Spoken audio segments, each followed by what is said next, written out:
Hello दोस्तों। मैं हूं आपका होस्ट एंड दोस्त। मेरा नाम है कपिल। मैंने आज एक नई सीरीज़ का शुभारंभ किया है। ये सीरीज़ थोड़ी सी डिफरेंट है।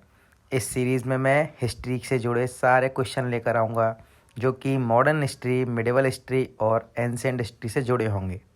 इस सीरीज़ में 1000 MCQs हैं। जिन 1000 MCQs में पहले क्वेश्चंस पूछे जाएंगे, फिर उनके आपको आंसर्स भी दिए जाएंगे और इनसे रिलेटेड कुछ फैक्ट्स भी मैं आपको बताऊँगा। Please like and subscribe my channel Exam Cracker by K Boy.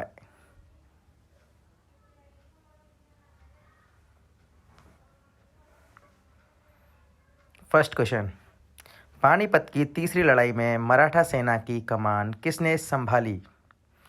दोस्तों, पानीपत की 3 लड़ाइयाँ हुई हैं, जिस 3 लड़ाइयों में ये तीसरी लड़ाई सबसे ज़्यादा महत्वपूर्ण है। इस लड़ाई पर एक पिक्चर भी बनी है। वीडियो को पॉज कीजिए और आंसर निकालिए। दोस्तों, पानीपत की तीसरी लड़ाई में मराठा सेना की कमान माधवराव सदाशिवराव भाऊ ने संभाली। आप इससे ऐसे कंफ्यूज ना हो कि इसमें और भी ऑप्शन हैं, जैसे कि दत्ताजी सिंधिया और होलकर, ये उनसे अलग हो गए थे। मराठाओं में कई ऐसे समूह हैं। आगे बढ़ते हैं। भारतीय स्वतंत्रता अधिनियम 1947 कब लागू हुआ? दोस्तों, यह एक फैक्चुअल क्वेश्चन है जो कि UPPCS में पूछा जाता है।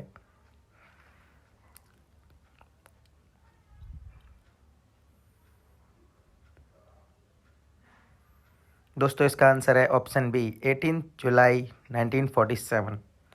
इससे रिलेटेड एक फैक्ट ये है दोस्तों, यह वही स्वतंत्रता अधिनियम है जिससे भारत को आज़ादी मिली और भारत के संविधान को लागू होते ही इस अधिनियम को रद्द कर दिया गया। इस अधिनियम की कोई भी प्रासंगिकता नहीं रह गई। गांधी जी के सत्याग्रह का मतलब निम्नलिखित में से 2 तथ्यों से लगा था। दोस्तों, गांधी जी का सत्याग्रह किन 2 चीज़ों पर आधारित था, आपको वो बताना है इसमें।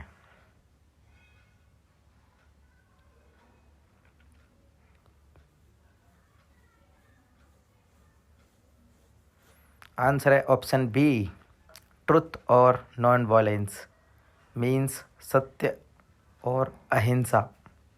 दोस्तों, गांधी जी का सत्याग्रह केवल इन्हीं 2 चीज़ों पर आधारित था, सत्य और अहिंसा। अंग्रेज़ों से भारत को आज़ादी दिलाना सत्यता के माध्यम से और अहिंसा यानी हिंसा ना करना। मध्यकालीन भारत के आर्थिक इतिहास के संदर्भ में अराघट्टा शब्द का अर्थ है। ऑप्शन ए, बंधुआ मजदूरी। ऑप्शन बी, सैन्य अधिकारियों को दिया गया भूमि अनुदान। ऑप्शन सी, भूमि की सिंचाई में प्रयुक्त जल चक्र। ऑप्शन डी, बंजर भूमि को खेती योग्य भूमि में परिवर्तित किया गया। आंसर है ऑप्शन सी, भूमि की सिंचाई में प्रयुक्त जल चक्र। दोस्तों, भूमि की सिंचाई में प्रयुक्त जल चक्र से इसका तात्पर्य यह है कि एक जल चक्र ऐसा होता था जैसे कि आज के टाइम पे जो कुओं के ऊपर लगा हुआ एक चक्र होता है पुली टाइप का, उसको अराघटा कहा जाता था उस समय। यह पूछा जाने वाला एक स्पेसिफिकेशन क्वेश्चन है।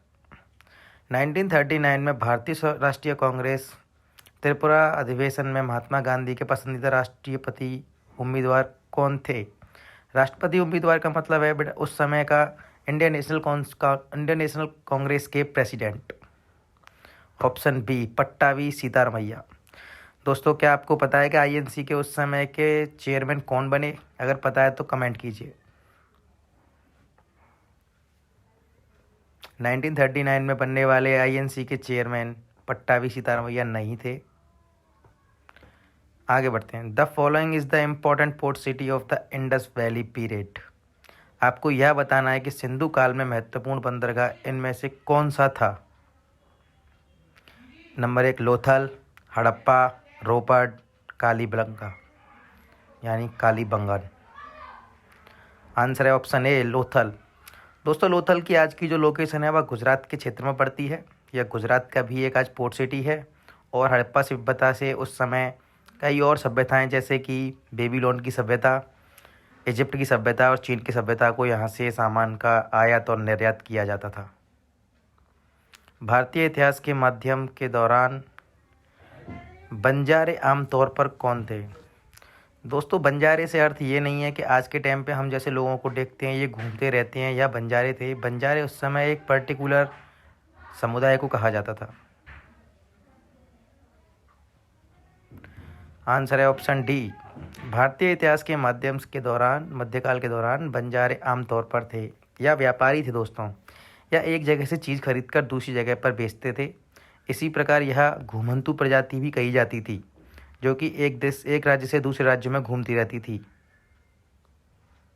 स्वदेशी और बहिष्कार को किसके दौरान पहली बार संघर्ष के तरीकों के रूप में अपनाया गया था? The Swadeshi and boycott adopt as the method of struggle for the first time during the Bengal विभाजन, खिलाफ आंदोलन, होम रूल लीग, असहयोग आंदोलन, साइमन कमीशन की भारत यात्रा। दोस्तों मॉडर्न हिस्ट्री का बहुत ही important question. Option A answer है इसका, बंगाल विभाजन के खिलाफ आंदोलन में। दोस्तों बंगाल विभाजन 1905 में किया जाने वाला एक ऐसी सोच थी उस समय उसके प्रेसिडेंट मतलब अंग्रेजियों जो वायसराय हुआ करते थे, उनकी यह सोच थी कि भारत में बंगाल का विभाजन कर दिया जाए, जिससे कि उसको चलाने में आसानी हो। 16 जनपदों में से सबसे बड़ी शक्ति का पालन निम्नलिखित में किसके द्वारा किया गया? दोस्तों एंशिएंट इंडिया का यह एक क्वेश्चन है जिसमें 16 जनपद थे। उन 16 जनपदों में से कुछ जनपदों को उसमें दिया गया है। वीडियो को पॉज कीजिए और सोचिए। आंसर है ऑप्शन सी। दोस्तों यह एक कौशल 16 महाजनपदों में से एक महाजनपद है, जो कि बहुत ही ज़्यादा पावरफुल हुआ करता था उस समय। कौशल जनपद के बारे में अगर आप जानना चाहते हैं मुझसे तो मुझे कमेंट कीजिए, मैं कौशल जनपद के बारे में एक अलग वीडियो बना दूंगा, या फिर आपको जो भी समझ में नहीं आया मुझे बता सकते हैं, मैं उससे रिलेटेड एक अलग वीडियो बना सकता हूँ। किस सम्राट ने अपनी राजधानी दिल्ली से दौलताबाद में स्थानांतरित कर दी? दोस्तों यह मिडिवल का एक क्वेश्चन है जो कि बहुत ही ज़्यादा इंपॉर्टेंट क्वेश्चन कहा जाता है, और इसका एक नाम है वाइजेस्ट फूल ऑफ इंडिया। आप इसमें वीडियो को पॉज कीजिए और सोचिए। आंसर है ऑप्शन बी, MBT, मोहम्मद बिन तुगलक। दोस्तों मोहम्मद बिन तुगलक को वाइजेस्ट फूल ऑफ इंडिया कहा जाता है। इसने जो भी काम किया वह इसका फेल हो गया, इसलिए इसे वाइजेस्ट फूल ऑफ इंडिया कहा जाता है। इसने ऐसे 5 काम किए, उनमें से एक काम था कि अपनी राजधानी को दिल्ली से या दौलताबाद ले गया। स्वतंत्र भारत के पहले भारतीय गवर्नर जनरल कौन थे? दोस्तों ये क्वेश्चन बहुत ही ट्रिकी है और कई बार UPPCS, MPPCS, RPCS में कई बार पूछा भी गया ये क्वेश्चन है। अगर आप इस क्वेश्चन को करते हैं तो आप एक PCS लेवल का बहुत ही आसानी से क्वेश्चन निकाल सकते हैं।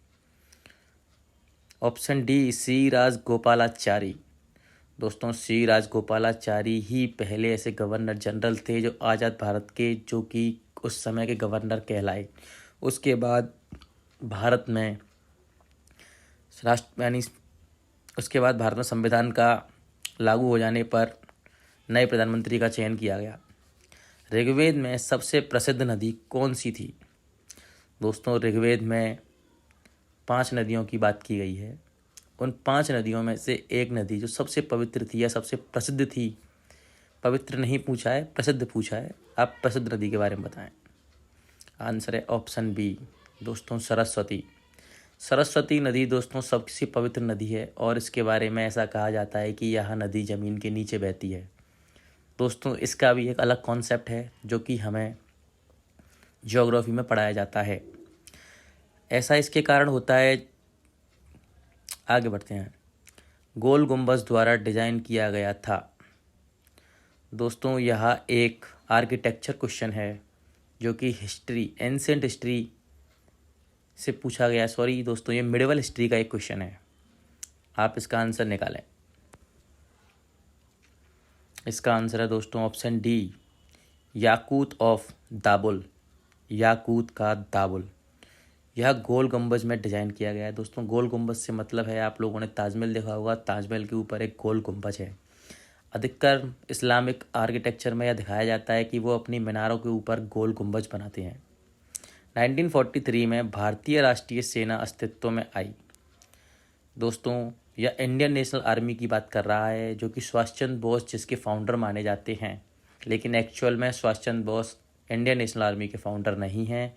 लेकिन ऐसा हम कह सकते हैं कि सुभाष चंद्र बोस के दौरान इंडियन नेशनल आर्मी को बहुत ही ख्याति प्राप्त हुई।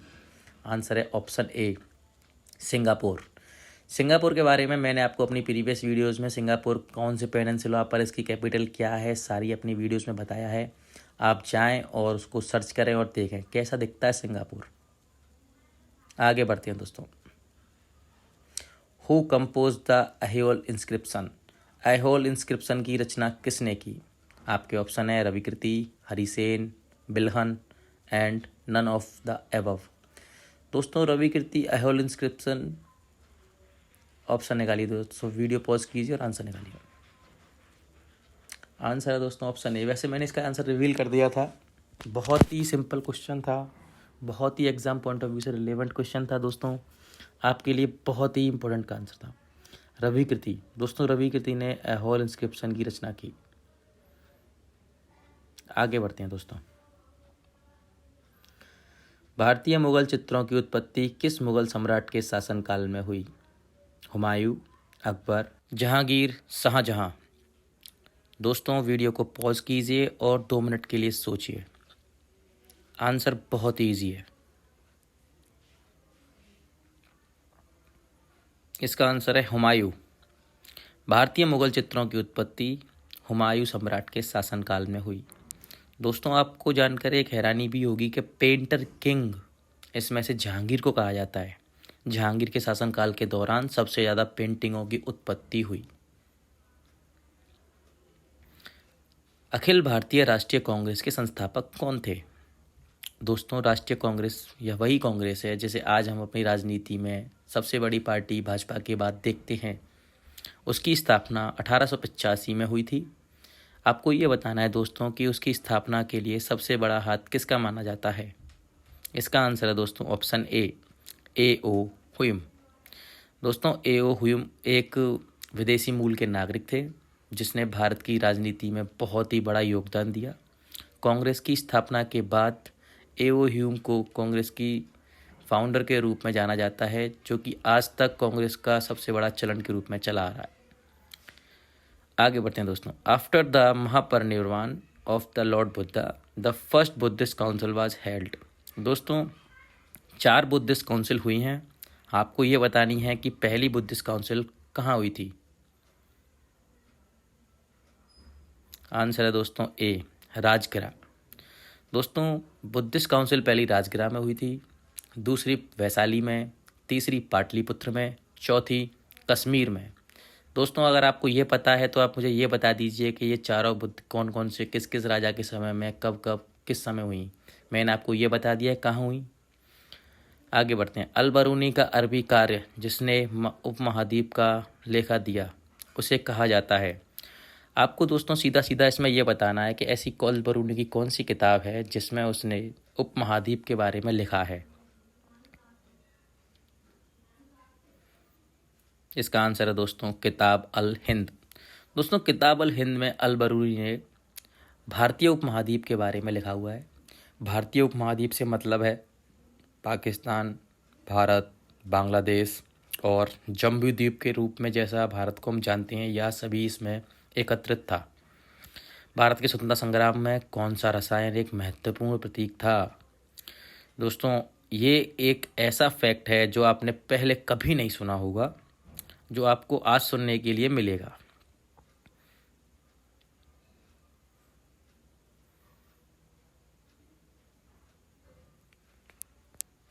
इसका आंसर दोस्तों सोडियम क्लोराइड। दोस्तों सोडियम क्लोराइड हम नमक को ही कहते हैं। नमक आंदोलन, दांडी मार्च, यह सबसे महत्वपूर्ण तथ्य था दोस्तों उस समय का।